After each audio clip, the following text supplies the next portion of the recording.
दर्शकों नमस्कार, आप सभी का स्वागत है। आज मैं मलाड विधानसभा वार्ड क्रमांक 49 अंबुजवाड़ी में मौजूद हूं और यहाँ पे ऐसे समाज सेवक अखिलेश राव जी हैं जो कि बात करेंगे कि आने वाले चुनाव में जो बीएमसी का होने वाला है 2026। कहावत है कि बरसात कौन लोग रियल में अंबुजवाड़ी की बस्ती को बचाया है, यहाँ की समस्याओं को लोगों ने लड़ा है, संघर्ष किया है, जो कि ये सुविधाएं आज मिली हैं किसकी वजह से। पहले हम बात करेंगे, सबसे पहले आपका धन्यवाद, स्वागत है हमारे चैनल में कि हमारे साथ में अखिलेश राव जी समाज सेवक। आइए बात करते हैं कि आप पहले अपना पूरा परिचय दीजिए और आप यहाँ पे कितने साल से हैं और क्या-क्या आपने किया है? मेरा नाम अखिलेश राव है। अंबुजवाड़ी का रहवासी हूँ। 25 से 26 साल लगभग हमको यहाँ पे अंबुजवाड़ी में हो गया। और जब हमारी बस्ती 2004 में टूटी, तभी आदरणीय मेधाताई पाटकर का बहुत बड़ा योगदान, बहुत बड़ा सहयोग रहा। और उनको तो हमारे बस्ती के लोग ही माँ मानते हैं, हम लोग भी उनको माँ ही मानते हैं समझो। क्योंकि सबसे बड़ा योगदान उस टाइम जब हमारी बस्ती टूटी 2004 में, 23 दिसंबर 2004 को, तो कोई ये नहीं था और ना कोई हमारा अगुवा था। हम लोग सारे लोग निराश हो गए थे क्योंकि इसके बारे में हम लोगों को कोई जानकारी भी नहीं थी। तभी आदरणीय हमारे मेधाताई पाटकर जी ने आए और उन्होंने सहयोग किया और सभी लोग उनके साथ जुड़ करके, उनके साथ में मैं भी था, सभी बस्ती के रहवासी और हमारे जो कार्यकर्ता थे बस्ती के, वो एक टीम बनाई गई। सभी मिल करके इस बस्ती को यहाँ से समझो अंबुजवाड़ी से दिल्ली तक की लड़ाई, पूरे मुंबई दिल्ली जहाँ जहाँ पे आंदोलन चला लोग गए और लास्ट में जो है बस्ती को 2005 में वापस बसाई गई। उसके बाद से जो है कारवां आगे बढ़ते गया और सब अपने अपने फिर बस्ती बसी। उसके बाद काम में सब अपने अपने व्यस्त हो गए और थोड़ा सा ये कम हो गया, लेकिन आज भी हमारा कार्य जारी है। तो फिर 2010 में मैंने अपना ये घर में ही अपना ऑफिस चालू किया और आज भी हमारा ऑफिस चालू ही है। अखिलेश जी, ये सब आपने संघर्ष किया, सब कुछ सुविधा तो मिल गया, लेकिन आज चुनाव लड़ने का क्या मकसद है?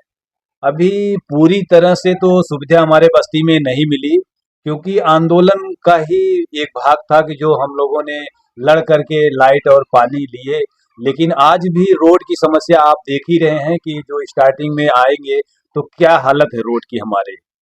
पूरी तरह से हमको तो अभी तक सुविधा मिली नहीं और रोड की हालत देख रहे हैं, क्योंकि बच्चे गिर जा रहे हैं, लोग जा नहीं पा रहे हैं। क्योंकि जो अगर हमारा प्रतिनिधि कोई चुना हुआ नगर सेवक अगर यहाँ का रहता बस्ती का, तो वो जरूर देख रेख करता। क्योंकि जो अभी गटर खोदा है और चालू भी है काम, तो बैरियर भी नहीं लगाया, लोग उसमें गिर जा रहे हैं, महिलाएं गिर जा रहे हैं, इस जाते हैं अच्छे, उनके कपड़े खराब हो जा रहे हैं, गिर जा रहे हैं बच्चे।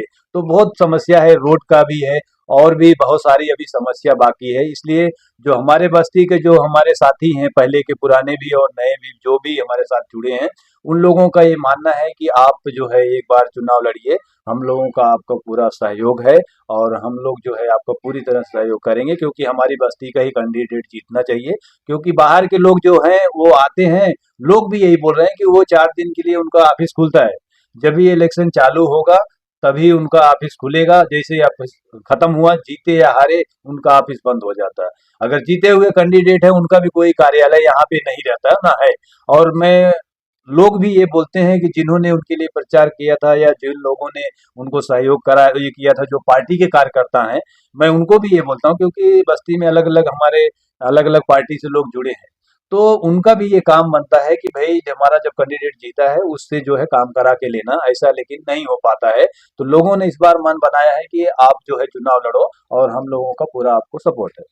चुनाव ऐसा लड़ने का आपने मन बनाया है कि लोगों ने ये चीज़ आपने निर्णय लिया, लोगों ने मिलकर निर्णय लिया है? नहीं, मैंने निर्णय मेरा पहले भी ये नहीं था, क्योंकि चाहता तो मैं पहले भी चुनाव लड़ सकता था। क्योंकि ऐसा कोई हमारा ये नहीं है, क्योंकि हम जो काम करना है वो तो हम कर ही रहे हैं। सोशल जो समाज सेवा का काम है हमारा, बस्ती में जो भी समस्या होती है लगभग उसमें हर जगह मैं पहुंचता हूँ, मौजूद रहता हूँ। और अभी ज़्यादा हमारा कंस्ट्रक्शन वर्कर, डोमेस्टिक वर्कर पे काम चल रहा है, उनको भी हमने बहुत सारे सुविधा दिलाए। अभी कम से कम 3 साढ़े 3 हजार लोग हमारे यहाँ पे, और मढ़ वगैरह में भी हमारे कम से कम 1000 1200 मेंबर है वहाँ पे भी। तो हमने बहुत सारे लोगों को सुविधा दिलाया, लेकिन हमारा मकसद है कि जो हमारे यहाँ विधवा है, वृद्धा हैं, खास करके उनको भी वो सुविधा मिलनी चाहिए।